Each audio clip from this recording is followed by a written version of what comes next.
Hey everyone, Pete Werner here with your Diz Daily Fix for Monday, November 13th, 2017. Here's what's happening today.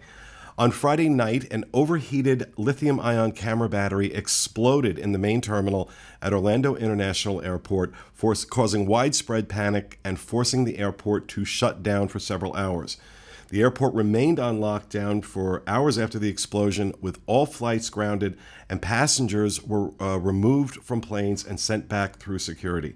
Delays continued throughout the weekend as a result, and many passengers in the airport were sharing on social media that there was massive confusion in the airport and a lack of organization by OIA officials. And that's, kind of concerning in this day and age.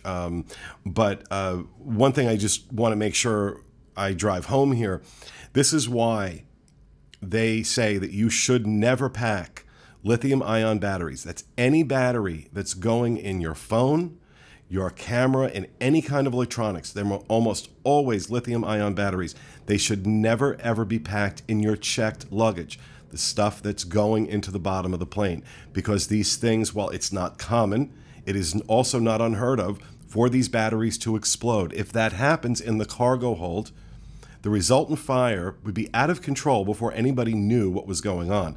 Whereas if it's in your checked luggage and something happens, you have a really good chance of putting that fire out before it brings the plane down. So really, really, really important. Under no circumstances, laptop batteries, cell phone batteries, camera batteries, any of those things should never be in your checked luggage. Always have them in your carry-ons. That's number one. Number two, fortunately, this event ended up being benign. This was not an attack of any kind. This was just something that happens. What is concerning is that OIA did not seem ready for it. So we're going to hope that this becomes a teachable moment for the folks over at OIA to maybe up their game in terms of what to do when something unexpected like this happens, because God forbid it's a real emergency and something really bad does happen. That lack of organization could end up costing people their lives. So let's hope for better next time. On to happier news. One of my favorite things in the world, the Disney After Hour events have not only been announced to come back in January and February, they have now been extended into March. If you're not familiar with what this is, on select nights for 3 hours after the park closes to regular guests, you can buy a ticket that allows you to experience the Magic Kingdom with very low crowds and almost full availability of all the attractions. I have done this event many, many times. I can tell you without a doubt, it is worth it. I have paid upwards of $200 for these tickets in the past, and I felt that was worth it. Now the tickets are $124 a person. That's for adult and child, doesn't matter. Absolutely worth it even at that price. If you buy in advance, it's $119. If you're an annual pass holder or a Disney Vacation Club member, you get them for an incredible $89 a person. It's almost crazy not to do it. The hours are from 8 to 11 p.m. on January 19th, January 26th, January 30th, and February 8th, and will be from 9 p.m. to midnight on February 15th, March 1st, and March 8th, with March 1st and March 8th recently added. This tells me these are selling. This has been a problem in the past. I was afraid Disney may do away with it because it didn't seem like they were selling enough of these tickets. So I'm taking this as a good sign that the early dates are booking, and so Disney is extending them. So let's hope, and if you have the opportunity, I highly recommend doing it, unless they've made any major changes to what they're going to do next year. This is absolutely worth it. So, but stay tuned. We'll definitely check this out in January and let you know what we think. Finally, in the news today, some internal emails between managers at SeaWorld after the release of the Blackfish documentary were admitted into evidence in court in a lawsuit being brought by shareholders against the company. The shareholders are alleging that SeaWorld knew of the impact that Blackfish was having on their bottom line before they made that information available to investors. These emails definitely shed a light. There's nothing scandalous, but they definitely shed a light on the frustration that SeaWorld management was having in the weeks and months after Blackfish. So you have things like, the impact of our detractors has found its way to caterings, which is because of the number of celebrities that have that canceled planned appearances at various SeaWorld events after Blackfish. You have one manager saying, "God, we look like idiots," which they did.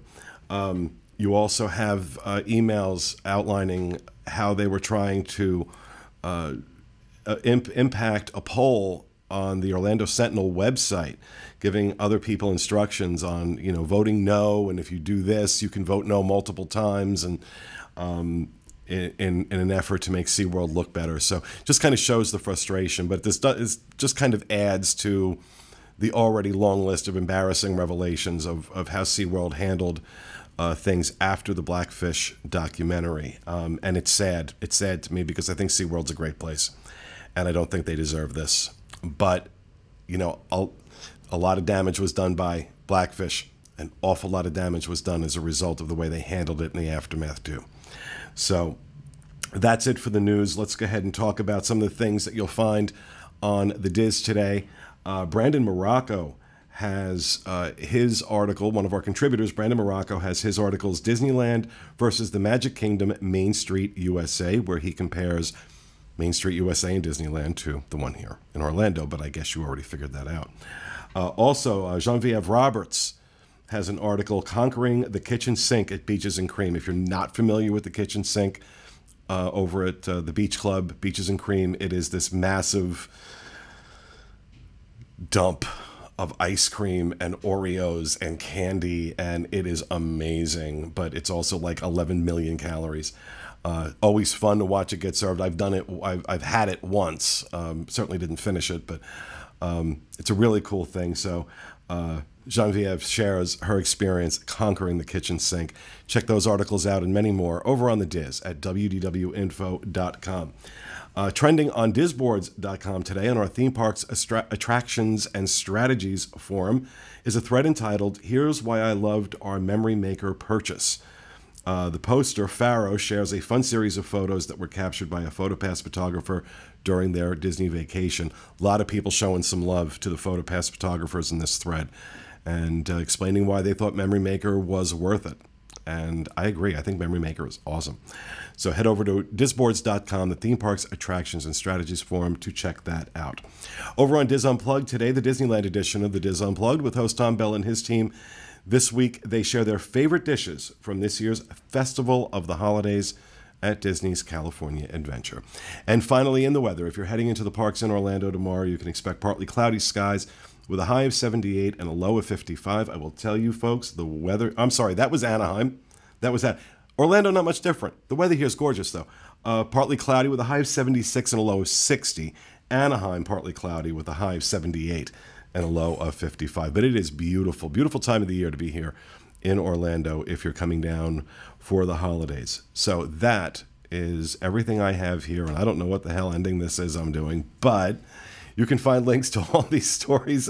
I just do so many shows, I get confused. I forget what I'm doing.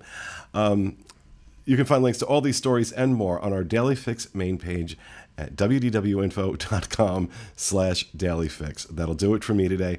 Join us again tomorrow for the next installment of the Diz Daily Fix. Have a great week, everybody.